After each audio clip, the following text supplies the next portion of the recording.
the EL service, and I realised that it wasn't just a problem that I had, that we all had problems. So if you're sitting thinking, well, I've got lots of problems as well, that's how we started. We didn't start off that this was going to be a project that somebody was funding and this was an initiative. It started off as a set of problems. And the problem for me was finding high quality placements in a saturated market. So if you're from a school, you will know that we have many students across Scotland who are out on placement. At Strathclyde alone, we ask for 3,500 school placements per year across early years, primary and secondary. So asking for more placements from school was not going to be very straightforward. Nobody was going to be delighted that I was asking for schools to take more students on placement. But we also know that there's a problem in the teaching population at large, where the teaching population doesn't reflect the population in Scotland. You know, what the profile of teachers in Scotland doesn't look like the population at large in Scotland. The problem of providing enough support to children with English as an additional language is an increasing problem all over the country, but particularly in Glasgow. So Glasgow City Council had that as something that they had to try to deal with. How are we going to find enough support for this increasing number of children who are coming into Glasgow with English as an additional language? So what are the statistics? Well, in May 2022, only 1.8% of the teaching population in Scotland said they were from ethnic minority backgrounds, against a population, a whole population across Scotland back in 2011, when we have the most up-to-date, the most accurate figures. Back in 2011, 4% of the population across the whole of Scotland said they were from ethnic minority backgrounds. So at 1.8% of the teaching population against 4% of the population. But we know that that figure is going to be greater from the 2022 census, but we don't have the information from that yet. But what we do know is in places like Glasgow, Edinburgh and Aberdeen, 17.3% of the population there identify as being from ethnic minority backgrounds. And that doesn't include white, Polish members of the public, for example. You know, that they're not included within that figure. So the number's bigger than that. In Dundee, it's something like 11%. So there's a problem nationally in that the teaching population does not reflect the population within the cities and towns and villages in which we work. And obviously, for some of you, you're thinking we do reflect that quite well, but there is obviously a problem there. So who are the placements we came up with? We wanted the second years to work with migrant children, and we would support them to understand what migrant meant in a Glasgow setting. And our students obviously consider themselves as educational migrants. So the second years are going to work with migrant children. They would be supported at the university. Then they would go out and work in primary schools from January to March. The third years we're going to teach Arabic in schools as an L3. So that's sort of standalone 6-week block. Children would get Arabic input there. And the fourth years we're going to go and support EL pupils as alongside the EL teachers in Glasgow secondary schools. At that, I'm going to pass across to Shagufta. Okay, thanks, Amanda. So to support these placements, we need to look at the Glasgow context. So how many languages are spoken across Glasgow?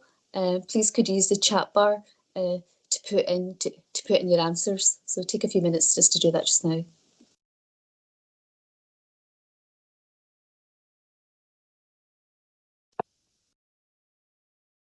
What do you think? Anything coming in? Shona saying 126. Okay, fantastic. But someone saying Nova 239.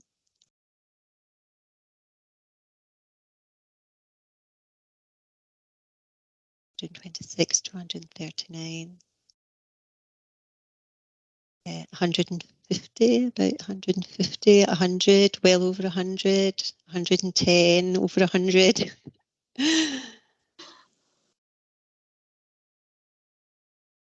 Yeah, I think that looks like. Well, that's great. It's really good answers. In fact, Amanda, could we have the next slide, please? Thank you. Okay. So approximately there's 17,093 children and young people with EL in Glasgow, which is almost about 24% of the total citywide school roll. And as you can see, there are 133 languages spoken across the city. So quite a lot of you kind of had kind of the 100 range. So as you can see, that the most kind of popular languages that are spoken are English, Urdu, Arabic, Polish, Punjabi, Mandarin, Romanian and Kurdish. So as you can see, it's a very diverse population that we have there. So in Glasgow, who are all these learners? Well, basically, they come from established bilingual communities, and these are families who are maybe from Pakistan, India and China, and they've been here over 2 or 3 generations. And they've become very well established bilingual communities where they're still operating in 2 or 3 languages. So many may speak Urdu, Punjabi, Mandarin, and they're operating in 2 languages. We also have families who have come from all around the world, maybe to study or work, for example, from China, Saudi Arabia, Malaysia. And we also have families from European countries like Poland, Romania, Latvia. And actually we have over 300 to 500 overseas children and young people that arrive per month. So that's quite a high number of learners that we, children, young people that we have coming into Glasgow as new arrivals. We also have families seeking asylum and refugees from war-torn countries such as Afghanistan, Somalia, Iraq, and recently, as you know, Ukraine, where it's not safe for them to live in their own countries. So many of these children and young people, as you would know, tend to have interrupted education.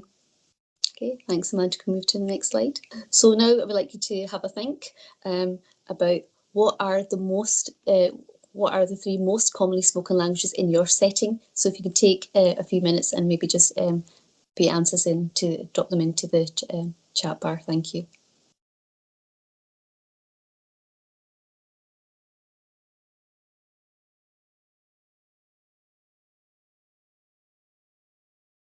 The Belfast profile, that's quite interesting. Yeah. Got Arabic, Mandarin, Hindi, Amanda, Polish, Russian, Romanian. Joanna, Arabic, Polish, Mandarin again. They're quite similar to Glasgow. Yeah. Languages that we have.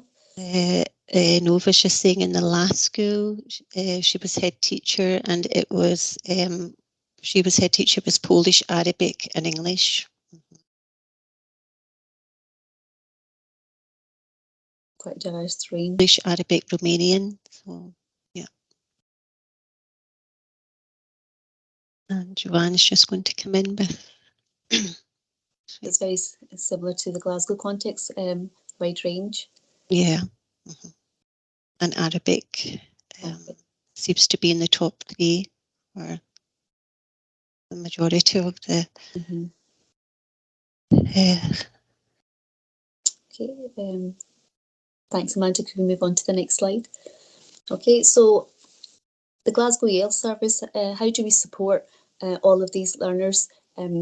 Basically by placing our learners at the heart of education, and we need to ensure that our core values are like compassion, social justice, equity, equalities and trust, and these kind of underpin our practice within Glasgow. And we work in partnership with schools and families and communities and other stakeholders, for instance, ranging from many of the charitable organisations, like we work with the Scottish Refugee Council, work with Glasgow Museums, work with NHS, British Red Cross and many more, basically just to support all our EL learners access education and to raise achievement and attainment for all our EL learners across the city, because our EL learners are a diverse group. They're not a homogeneous group. Okay? And the way we did this is by, as Amanda said, we linked in with Amanda and we looked at a wonderful partnership with the University of Strathclyde to promote kind of cultural diversity in Glasgow schools.